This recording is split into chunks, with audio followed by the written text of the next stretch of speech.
Hello, hi, how are you? And I hope you are listening this class. And this class is would like to discuss about the comparable interface and comparator interface. And let me give a brief discussion about what is comparable interface and what is comparator interface. Why we use this and what's the difference between comparable and comparator interface. So in our general purpose programming, so where do you can take any programming language and you can take any problem solving skills, so everywhere in application level and everywhere while solving any question and while solving any coding interview if you have like that, and these comparable interface and these comparator interface would be helpful to you to solve some of the questions. And also it is most important while attending some interviews, and they will ask you that about the comparable interface and comparator interface. Okay, and you have to make sure that, and they will ask different main difference between the comparable and comparator interfaces. And in this video I would like to give a brief discussion about what is a comparator interface and what is a comparable interface.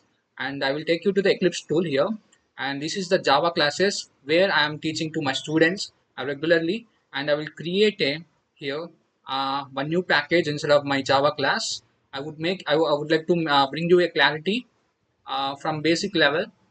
No need to worry about that. And I'm creating a new package instead of my Java classes project. And let me give you here a compare like comparators or like something. These comparable and comparator interfaces are functional interfaces which by default having only one abstract method. And I will tell you that here I'm writing like something comparators or something like functional interfaces.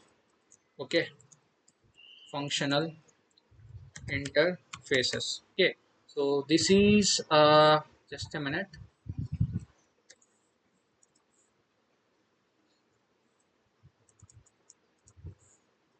I'm writing here functional iPhone interfaces. Okay, and I have created a new package. Instead of this new package I'm creating the new class. Let me give a class name as like student or something. So I'm giving my class name as employee. Okay, and instead of this employee I'm clicking on OK, and you can see that my employee class has been created. And in this firstly I would like to clear about the topic called what is a comparable interface. And the second thing is we have a comparator interface. Comparator interface. Okay, and I would bring you that clarity about what is a comparable and what is comparator interface, and what is the main difference between this. And look at here. Here I'm defining the comparator, or else I'm writing here implements. As I told you that these two are interfaces, right? And these two are comparable or comparator or interfaces. If I implement with this employee class, implements with this employee class, implements comparable. Okay, if I open the declaration of the comparable, you can see that this is a interface. So we have to define our own type here. So type is nothing but whatever the type you, if you want to store the any integer value, you have to define that integer wrapper class. If you want to define any if you want to store any string related values, you have to define here type. So string as a your type. So if you want to store any employee related values or employee related things, then you have to give here type as employee class. Okay, I hope you got the clarity about the what it is. And you can, as you can see, this is a functional interface, and this comparable is a functional interface where you have only one abstract method here. So you can see that my abstract method is a compare_to method. I will tell you what is a t and what is a o here. T is a type. So if you want to define any type, any you can declare any data type like the integer, string, or if you want to define any student type, if you want to define any employee type, as you want, you can define the data type as your own. Can define your user defined data type, or else you can define your predefined data types. And here you have to give the object, reference object. and if you while processing, after processing each and everything, it will return some integer value. You can see that. And here we will be looking into that. Here we'll be looking into that, uh, uh, how can we implement it. Okay, and I will take you that, I will take you to basic implementation of the comparable. How can we implement this? And look at here. Here, before implementing this, first I would uh, define some of the variables called, I'm defining some of the variables, some of the instance variables to my employee.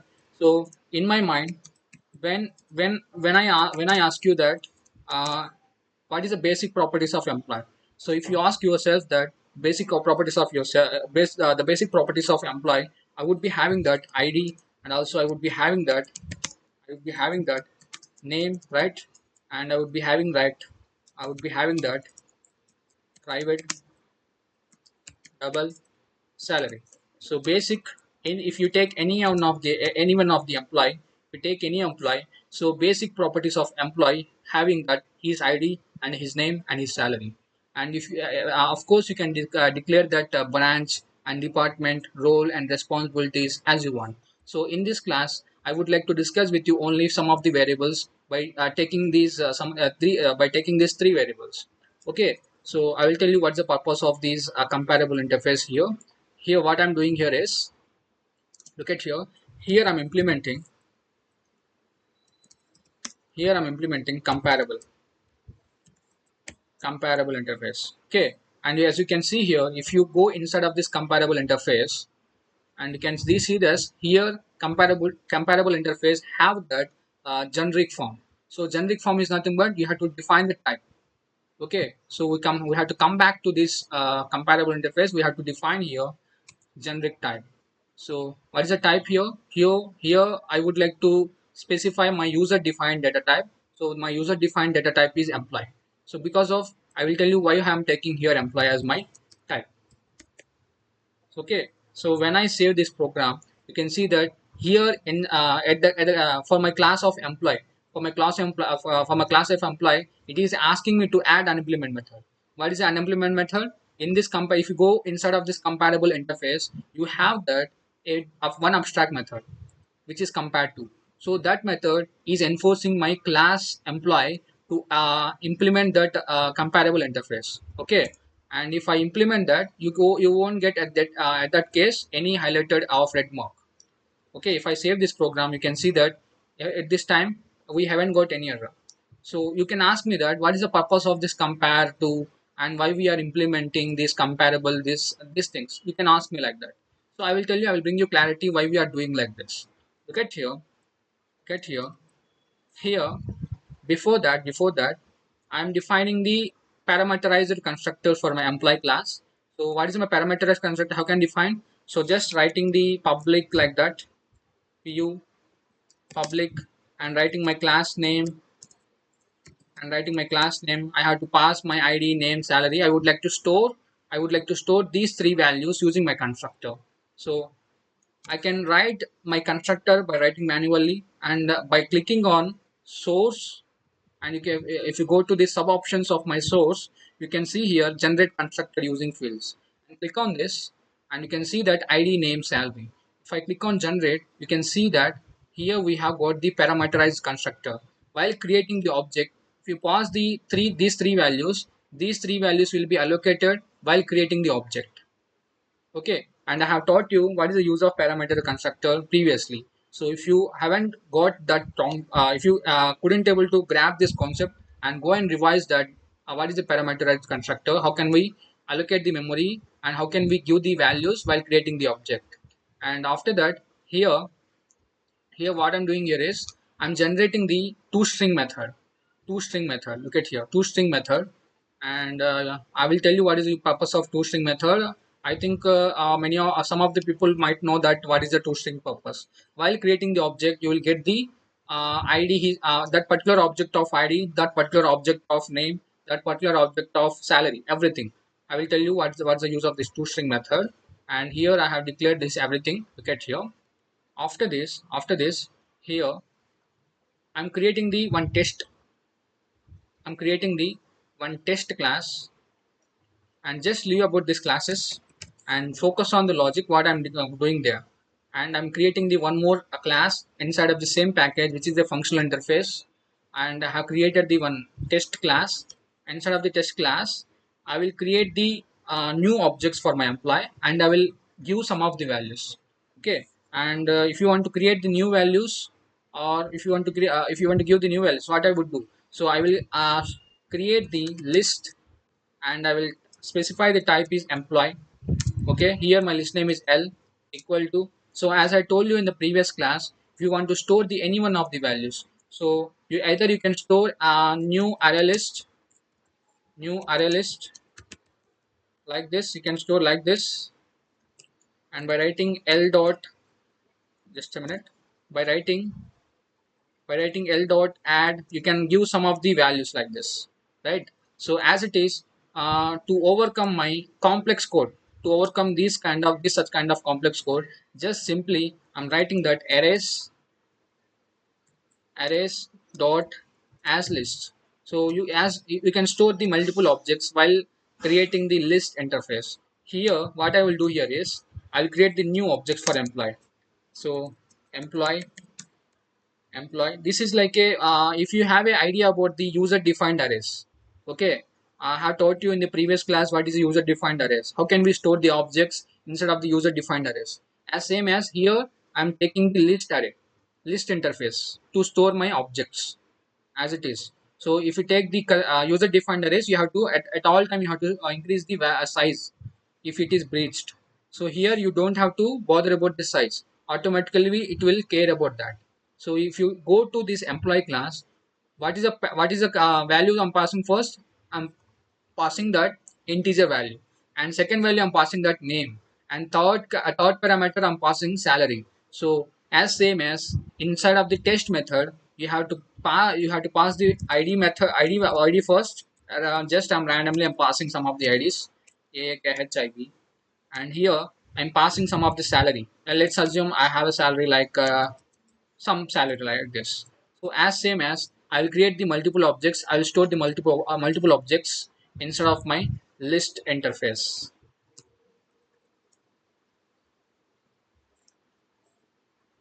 So I'm storing the four of the objects, and I will change the salary here. I will change the salary as 200 here.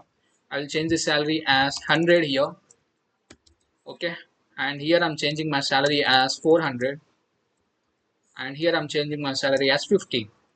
Let's consider like this. So here we will be changing the id values as well, 103, 102, and 109. Let's consider it's a 101. Okay, and here I'm changing the names as well. Here Akib, and let's write Abdul, and let's write Sai. Okay, here let's write here uh, Likitha. Let's write one more object. Let's create one more object. Here I will be declaring 109, 109, and here I'll be declaring one more name, which is Geetanjali. Geeta, I'm writing simply Geeta here, and I will be writing here 150. Okay, and you can see that here my objects have been created. Okay, and this bracket have I have opened here, I have closed here. Okay, so instead of these brackets, within these brackets I have created the multiple objects, and while creating the object I have passed the values. So this will go to my employee class, it will pass here, those values will pass here, it will allocate the memory for my object, and while allocating memory, those values will allocate simultaneously while creating the object. And can come back here. What I would like to say here is, just look at here, what I would like to do here is, just I'm writing sys out. Just simply I would like to print these all values, whether it have been successfully stored or not. So for that I will write just for each loop. And what is the type here? My type is employee, right? These type I have to declare here. These type I have to declare here, emp, and column. What is your list name? Your list name is L. So that L you have to mention here. So below your for each loop, and you have to print each value emp. Okay, so if you give like this, you can get to know you can get to know, if you do like this, you can get to know that if I run this code, you can see that I will get the each and every employee, employee ID, employee name, and employee salary. So here I have stored the five of the employees. So here I have got the five of the employees. Till here you are very clear. So let's imagine I'm going back to my employee class, and if I uncomment this toString method, what would happen then? If I'm uncommenting this, I'm uncommenting this. Okay, again I'm coming back to my test class method, test class, and instead of the main method again, I would like to not to do some any changes in this class, and just again I'm running this class, and you can see the change here. So at this time, what is the values you got? You are getting the addresses, object addresses. At this time you're getting these object address, these object address, these object address, every object address you are getting. So at this time you are not getting any values and any name like this. What's the reason? So when you call the, when you instead of the list, how many objects you have? You have the five objects. So first this object is coming inside of this emp variable while traversing my all of the list values. So that the object is coming here first, and that value is this object is printing. So when I print that object, it is actually printing the address of my object. Because of the reason because of the reason when I call the object here, uh, it should supposed to call toString method, because, and here I don't have any toString method, and that is the reason if I don't have any toString method, it will automatically it will print the address of the object. So what if I have the toString method of this object, toString method of this object? So if I have that toString method of this object, so toString method is nothing but it is a superclass method of my object. Okay, I will tell you what is the object. Object is nothing but object is a superclass of all of the classes. Okay, and automatically it is inheriting this property by every class. Okay, you can see here employee, and here you can see that the comments like the employee ID, and here we are getting that object ID value, and here we are getting that object name value, and here we are getting that salary value. And as soon as you can see that here we are getting here just we are printing the comment here, and actually it is getting the value from your concerned object. So when you print this, when you call this object, it is getting here, and it is getting that it is printing that respect to object. And when you call this object is internally calling your toString method. So by that it will automatically retrieve these comments and the values of the concerned object, and it will print automatically like this. And if you see here, if I execute this, you can see that 104 archive and everything, right? And it's work completely fine. And now you can say that,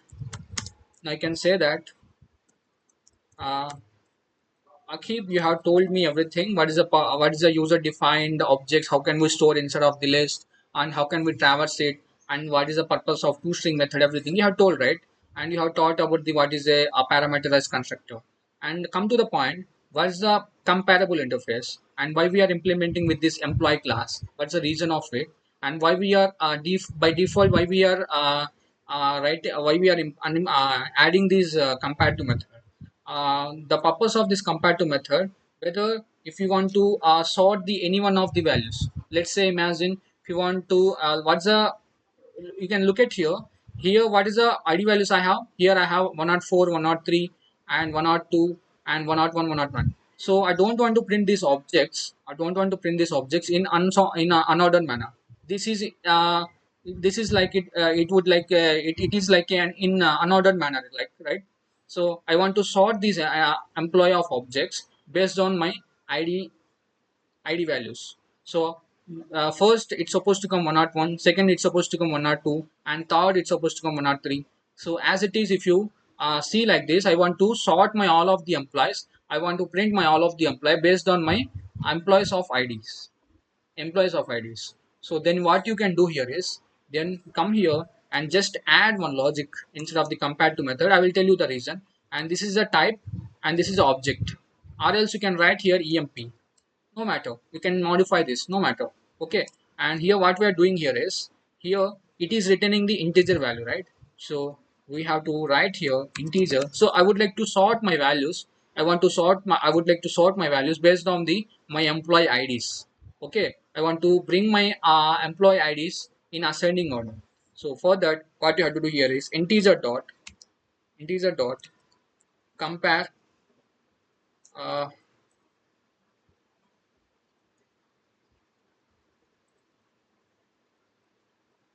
integer dot compare this dot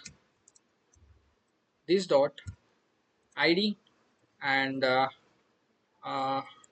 emp dot id. So this dot is id, this dot id is nothing but it is referring the same object, and emp or wait just emp dot id is nothing but it is referring the same object. Okay, so when you write like this, it means that you are going to compare the two values, you are going to sort the two values. So look at here, and I will come back to my test class. So you can see the difference here. Here just I'm writing collections dot sort. Okay, just I'm passing my list of array of elements. What is my list of array of elements? So my list of array of elements is this, these objects, right? So I will pass that list of array elements of a name here, and after passing my collections dot sort, I'll print my all of the employees values here again.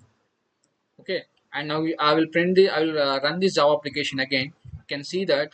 So you can see the difference at this time. So here we have that unsorted order based on the ID of employee. So you can, if I scroll this, you can see that all the employees of the object got sorted based on the my ID, based on the my ID. So actually you can ask me the question, what how it is a process is happening.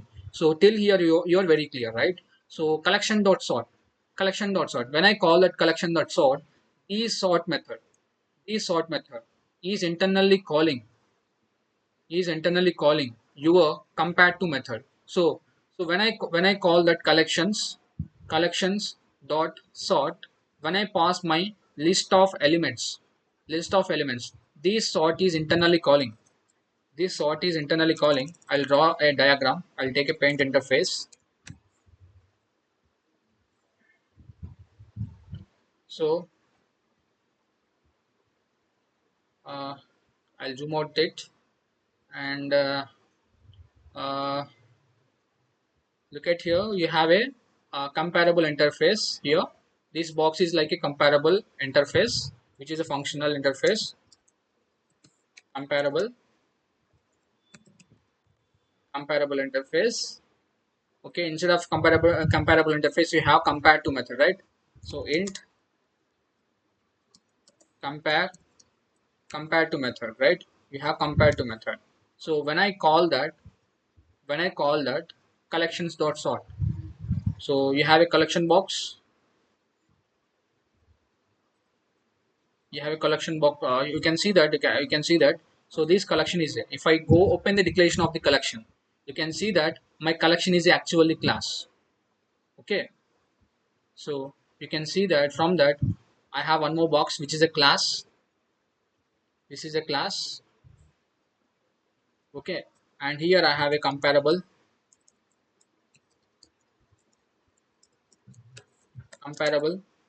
class. So instead of this is a like a imagine this is like a static method or anything like.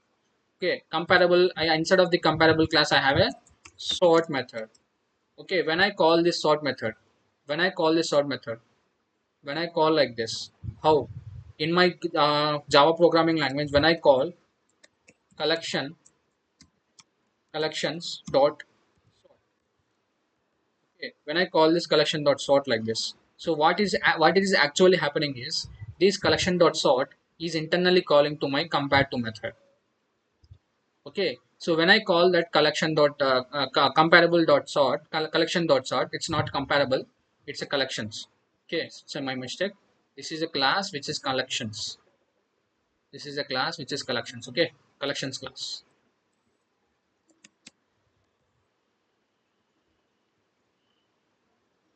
This is collections class. And inside of this collections class, when you call the sort method, before executing, it is internally calling to my comparable interface of abstract method, compare to method. When I it's just like when you call the comparable when you call the sort method, it is internally calling comparable interface, and it is applying technique. Time sorting technique. Time sorting technique is nothing but indirectly it is indirectly it is implementing indirectly it is implementing merge sort based on my logic. Okay, it is indirectly implementing merge sort technique plus. Okay, it's indirectly merge sort technique, and again it is implementing insertion insertion sort. Okay, I think you might feel some confusion. What is a merge sort and what is the insertion sort? So if you need a clear clarification about merge sort and insertion sort, you need to learn about the DSA concepts and how that sorting techniques is being happen. So merge sorting is nothing but sorting the values in particular manner. If you want to sort the elements in ascending order from lower value to higher value, those things is called as a merge sort. So we have some kind of sorting techniques in data structures, so it's not important for this concept. So merge sort is nothing but sorting the values, okay, in ascending order or descending order based on our criteria. Insertion sort is nothing but insert while inserting it will sort the values.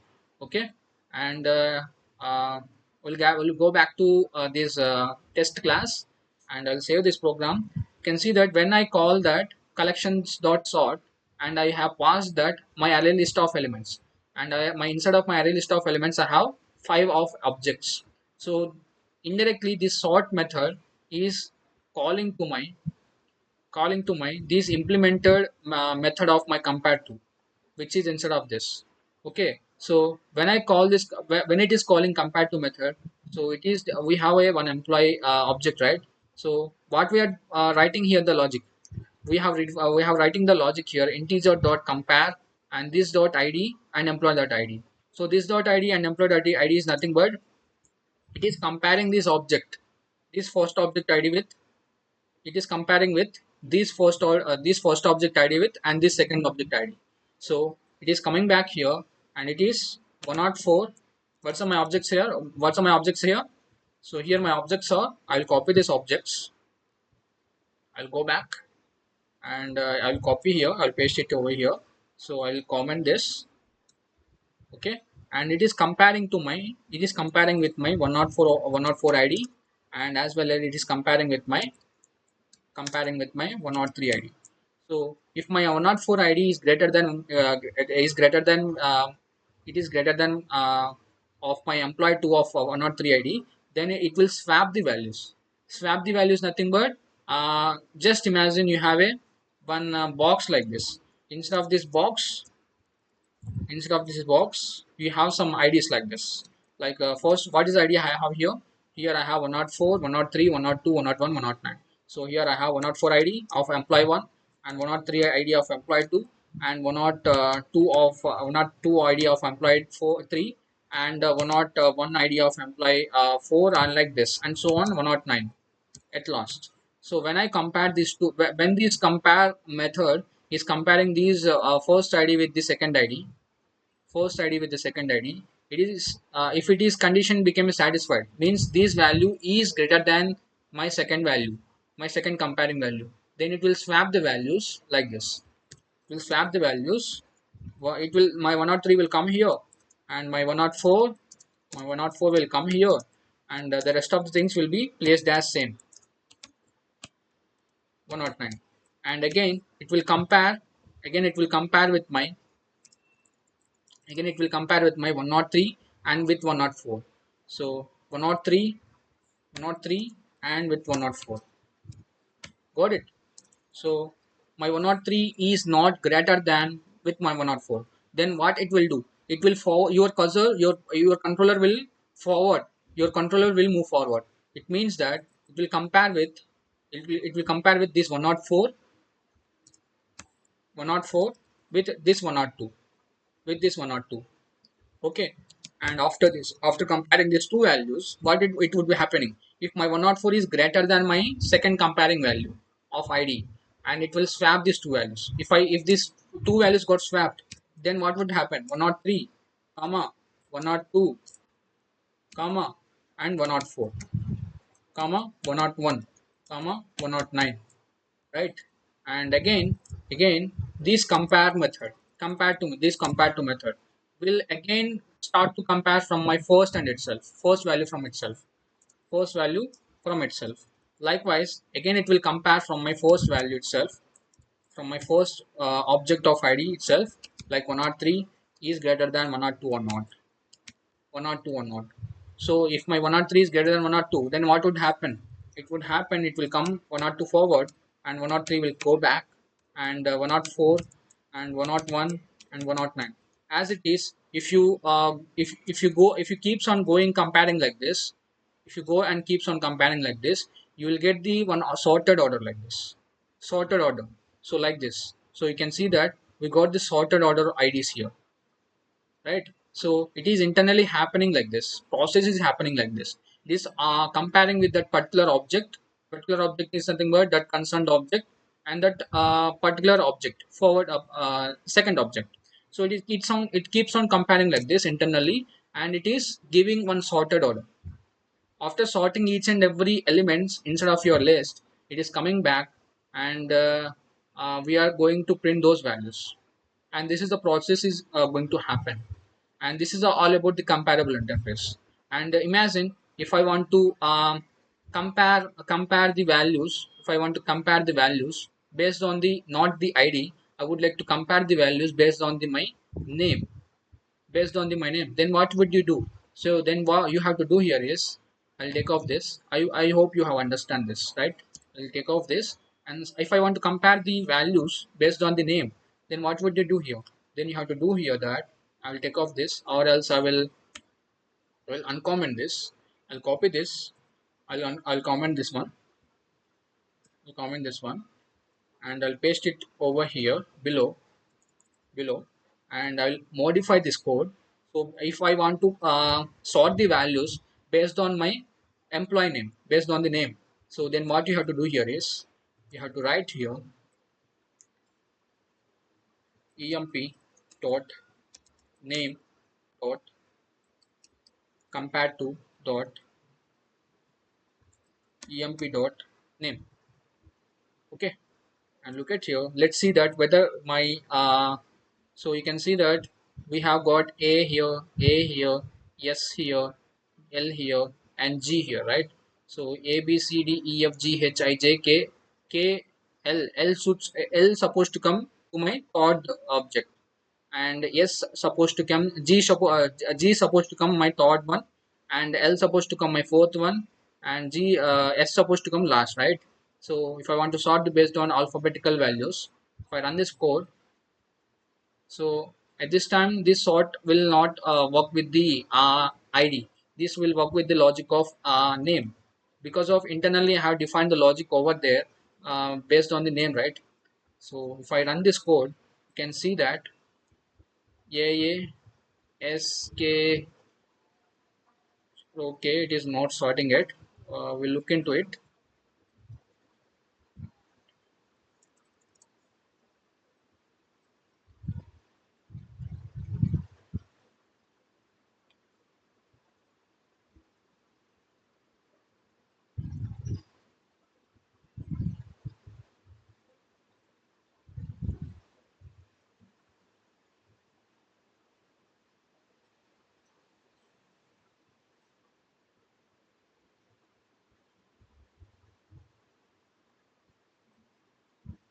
uh, just a minute.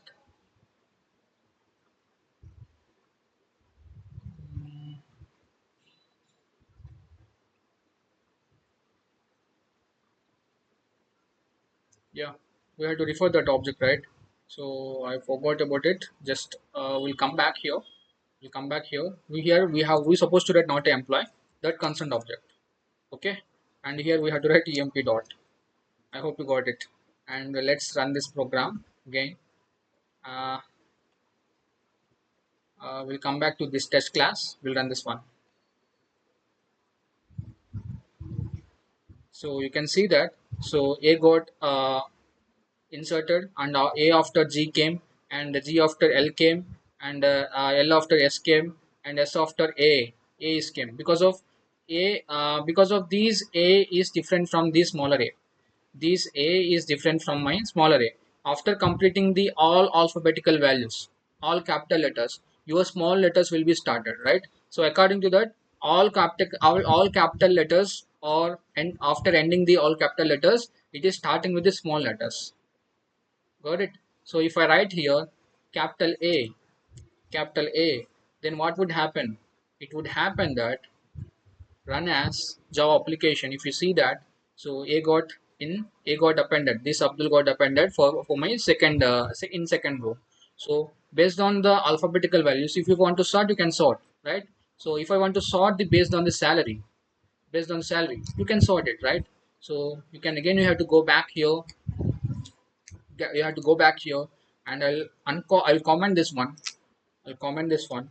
And if you want to define the same logic again as it is, if you want to compare the values based on the salary, so then what you would do here, you have to do here compare integer dot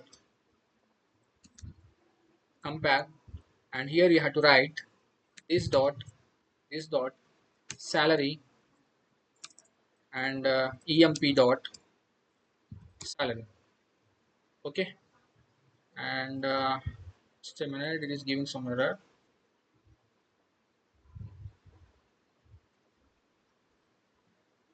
Yeah, it is returning the double, right? We have to typecast it because of my return type isn't right. So we have to typecast it into integer format.